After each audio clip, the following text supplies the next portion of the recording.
Lecture number 135 سیرت النبی صلی اللہ علیہ وآلہ وسلم غزوہ بنو مستلق کا بیان۔ نحمدہ و نصلی علی رسول الکریم، اما بعد، اللہم صلی علی محمد وعلی آلہ و صحابہ اجمعین۔ غزوہ بنو مستلق شعبان 5 ہجری میں پیش آیا۔ اس کا پس منظر کیا تھا؟ بنو مستلق، کیونکہ یہ غزوہ جو ہے وہ بنو مستلق کے ساتھ پیش آیا، اس لیے اسے غزوہ بنو مستلق کہا جاتا ہے۔ مستلق کا مطلب کیا ہے؟ مستلق کا مطلب ہوتا ہے دلکش آواز، کیونکہ ان کے قبیلے والوں کی آواز بلند بھی تھی اور دلکش بھی تھی، اس لیے انہیں غزوہ بنو مستلق جو ہے وہ کہا جاتا تھا۔ اب بنو خزاں جو تھے نا، وہ مشرکین مکہ کے ساتھ تھے، تو بنو مستلق بھی بنو خزاں کے ساتھ تھے۔ بنو خزاں کا ایک بت تھا جس کا نام منات تھا، باقاعدہ اس کی حج کی طرح پوجا ہوتی تھی۔ بنو مستلق نے نا مسلمانوں کے خلاف جنگی کاروائیاں شروع کر دی، گھوڑے تیار کیے۔ تو ان کا جو سردار تھا نا بنو مستلق کا، اس کا نام تھا حارث۔ تو اس نے بڑی سرگرمی سے جنگ کی تیاریاں شروع کر دی۔ اس نے نہ صرف اپنے لوگوں کو جنگ کے لیے ابھارا، بلکہ ارد گرد کے عرب قبائل تھے نا، ان کو بھی جنگ کے لیے ابھارا۔ گھوڑے اور بہت سارے ہتھیار اس نے خرید لیے۔ وہ اس غلط فہمی میں مبتلا تھا کہ وہ مدینہ کی اینٹ سے اینٹ بجا دے گا۔ اچھا ہوا یہ کہ اس بھیانک منصوبے کی خبر مدینہ پہنچ گئی۔ وجہ ادھر سے نا تجارتی قافلے گزرتے تھے، انہوں نے دیکھا کہ بنو مستلق کیا کر رہے ہیں، گھوڑے خرید رہے ہیں، ہتھیار خرید رہے ہیں۔ انہوں نے پوچھا تم کیا کر رہے ہو؟ تو انہوں نے کہا مدینہ پر حملے کی تیاری کر رہے ہیں۔ تو جب نبی علیہ السلام کو اس کی خبر ہوئی تو آپ صلی اللہ علیہ وسلم نے بریدہ رضی اللہ تعالی عنہ، جو کہ بڑے ہوشیار ذہین صحابی تھے، ان کو جاسوسی کے لیے روانہ کیا۔ تو بریدہ رضی اللہ تعالیٰ عنہ بڑی تیزی سے سفر طے کرتے ہوئے بنو مستلق کے چشمے پر جا پہنچے۔ جب انہوں نے دیکھا کہ ہمارے درمیان ایک اجنبی ہے تو انہوں نے پوچھا تم کون ہو؟ انہوں نے کہا میں تمہارا ہی بھائی ہوں، بلکہ میں دیکھنے آیا ہوں تم کیا کر رہے ہو۔ انہوں نے کہا ہم تو مسلمانوں کے خلاف جنگی کارروائیاں کر رہے ہیں۔ انہوں نے کہا کہ رک جاؤ، میرے پیچھے بہت بڑا قبیلہ ہے، وہ بھی تمہارے ساتھ مل کر مسلمانوں کے خلاف لڑے گا۔ اب انہوں نے بڑی حکمت سے ان کو روک دیا، یعنی کہ اب وہ انتظار میں لگ گئے کہ ان کا قبیلہ بھی ہمارے ساتھ ملے، ہم اکٹھے مل کر لڑے۔ پھر یہ بڑی تیزی کے ساتھ واپس آئے اور انہوں نے نبی علیہ السلام کو ساری جنگی جو ہے وہ رپورٹ دی ہے۔ پھر ہوا یہ کہ رسول اللہ صلی اللہ علیہ وآلہ وسلم کو پتہ چلا تو آپ نے مدینہ میں جنگی صورتحال کو جو ہے وہ نافذ کر دیا، اور پھر آپ نے جہاد کے لیے نہ نکلنے کا حکم دیا۔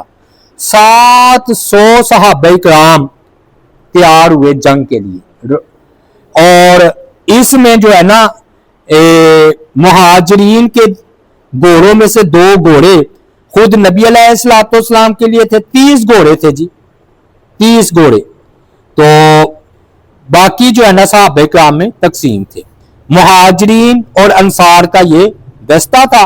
نبی علیہ السلام کی ایک اونٹنی تھی، اونٹنی کا نام جو ہے نا قصوہ تھا، تو آپ اس پر جو ہے وہ سوار تھے۔ اچھا جب آپ صلی اللہ علیہ وآلہ وسلم سفر کے لیے روانہ ہونے لگتے نا تو آپ اپنی کسی بیوی کو بھی اپنے ساتھ لے کر جاتے تھے۔ تو ہوا یہ کہ بیویاں تو کئی تھی، تو کس کو لے کر جاتے؟ تو پھر آپ عدل و انصاف کرتے ہوئے نا کوڑا اندازی کرتے تھے۔ کوڑا اندازی کرتے ہوئے آپ صلی اللہ علیہ وآلہ وسلم نے نا جب کوڑا اندازی کی تو حضرت عائشہ رضی اللہ تعالی عنہا کے نام کوڑا نکلا، تو وہ آپ کے ساتھ گئی، حضرت عائشہ رضی اللہ تعالی عنہا۔ ان کے الفاظ ہیں بخاری شریف میں فخرج سہمی، وہ کوڑا میرے نام نکلا تو پھر میں آپ کے ساتھ روانہ ہوئی۔ اور اس غزوے میں ایک حیرت انگیز بات تھی جو پہلے کبھی نہیں ہوئی، وہ یہ کہ منافقین بھی ساتھ ہی مل گئے۔ یعنی کہ منافقین جنگ پر نہیں جاتے، لیکن وہ منافقین کیوں ساتھ گئے؟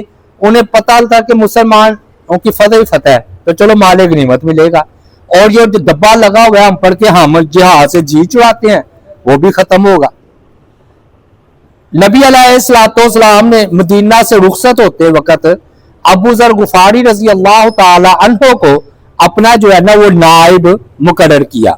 نبی علیہ السلام نے 2 شعبان 5 ہجری کو پیر کے دن مدینہ منورہ سے کوچ کیا، 2 شعبان 5 ہجری، اور بنو مستلق کی طرف روانہ ہو گئے۔ جب آپ خلائق نامی مقام تک پہنچے تو آپ نے وہاں پر پڑاؤ جو ہے وہ کیا ہے۔ وہاں پر نا قبیلے عبد القیس کا ایک آدمی نبی علیہ السلام کی خدمت میں حاضر ہوا، خلائق کے مقام پر جہاں پر آپ نے قیام کیا تھا۔ یہ شخص نبی علیہ السلام سے ملاقات ہی کے لیے نکلا تھا کہ آپ کو میں دیکھوں کہ آپ نبی ہیں کہ نہیں، تو یہ نا مسلمان ہونا چاہتا تھا۔ تو آپ نے فرمایا کہ اے عبد القیس کہ آدمی تمہارا گڑھ بار کہاں ہے؟ اس نے جواب دیا روحا میں۔ تو پھر نبی علیہ السلام نے کہا کہاں کا ارادہ ہے؟ وہ بولا کہ میں تو آپ کی ہی خدمت میں حاضر ہونا چاہتا تھا اور میں ایمان لا کر ایک اللہ کی گواہی دینا چاہتا تھا، جو کچھ آپ لائے وہ حق ہے۔ آپ یہ سن کر بہت خوش ہوئے اور آپ صلی اللہ علیہ وآلہ وسلم نے فرمایا سب تعریف اللہ ہی کے لیے ہے جس نے تمہیں اسلام قبول کرنے کی توفیق عطا فرمائی۔ اس نے نہ لگتے ہاتھ کا کہ بڑا وقت قیمتی ہے، اس نے پوچھا کہ سب سے افضل کام کون سا ہے؟ تو آپ صلی اللہ علیہ وآلہ وسلم نے فرمایا الصلاۃ فی افضل وقتہا، کہ نماز کو اس کے وقت پر ادا کرنا، یعنی کہ نماز ہے نا، نماز فرمایا کہ اس کو اپنے وقت پر ادا کرنا یہ سب سے افضل کام ہے۔ تو کہتے ہیں یہ صحابی جو تھے نا یہ کبھی بھی نماز کو لیٹ نہیں کرتے تھے، جیسے سورہ غروب ہوا مغرب پڑھ لی، پھر عشاء کا وقت ہوا تو عشاء پڑھ لی۔ پھر نبی علیہ السلام خلائق سے آگے بڑھے اور بقا کے مقام پر پہنچے تو وہاں پر نا ایک مشکوک آدمی تھا، اس کو گرفتار کر لیا۔ یہ کفار کا جاسوس تھا، حارث کا۔ تو یہ نا حارث نے اس کو مسلمانوں کی جاسوسی کے لیے روانہ کیا تھا۔ صحابہ کرام نے اسے تفتیش شروع کر دی کہ تیرے پیچھے والوں کی کیا خبر ہے، لشکر کہاں ہے؟ اس نے کچھ نہ بتایا، بلکہ وہ کہنے لگا میں تو لا علم ہوں۔ وہ نہ حضرت عمر کو خبر ہوئی۔ حضرت عمر رضی اللہ تعالیٰ نے آپ کو پڑھا بڑے دبدبے والے آدمی تھے، بڑے روب والے، ہاں جی، وہ آئے، ہاں جی، مان ہی نہیں رہا تھا۔ تو انہوں نے نا پھر حضرت عمر رضی اللہ تعالیٰ نے پوچھا، دھمکایا، تو جب اس نے با روب آواز سنی نا تو روب میں آ گیا، سارا سچ اگل دیا اور صاف بتا دیا کہ بھی میں حارث کا جاسوس ہوں۔ حضرت عمر رضی اللہ تعالیٰ عنہ ان کو لے کر نبی علیہ السلام کی خدمت میں حاضر ہوئے۔ فرمایا کہ یہ اللہ کے رسول یہ جاسوسی کرنے آیا تھا اور یہ سارا معاملہ یہ کر رہا ہے۔ نبی علیہ السلام نے نا اس کو اسلام کی دعوت دی کہ آپ کہہ رہے تھے کہ اس کی جان بچ جائے، ورنہ جاسوسی تو قتل کر دیا جاتا ہے، ہاں اسلام قبول کر لے تو گناہ معاف ہو جاتا ہے۔ اس نے کہا جی میرا قبیلہ اسلام قبول کرے گا تو میں اسلام قبول کروں گا، ورنہ میں نے کوئی اسلام قبول نہیں کرنا، صاف انکار کر دیا۔ نبی علیہ السلام رحمت اللہ عالمین تھے، آپ نے پھر دعوت دی، اس نے بھی بڑی تکبر سے انکار کیا۔ حضرت عمر کو غصہ آیا، انہوں نے کہا اللہ کے رسول میں اس کی گردن نہ مار دوں، آپ نے اجازت دے دی، انہوں نے تلوار سے اس کی گردن تن سے جدا کر دی، کیونکہ یہ جاسوس تھا نا، تو یہ اس نے جا کر خطرہ برپا کرنا تھا، تو اس کو موت کے گھاٹ جو ہے نا حضرت عمر نے اتار دیا۔ جاسوسی کو قتل کرنے کا مسلمانوں کو بڑا فائدہ ہوا، تو جو بنو مستلق تھا نا اس پر روب چھا گیا کہ ہمارا جاسوس قتل ہو گیا، تو نبی علیہ السلام ہم سے لڑنے کے لیے تشریف لا رہے ہیں۔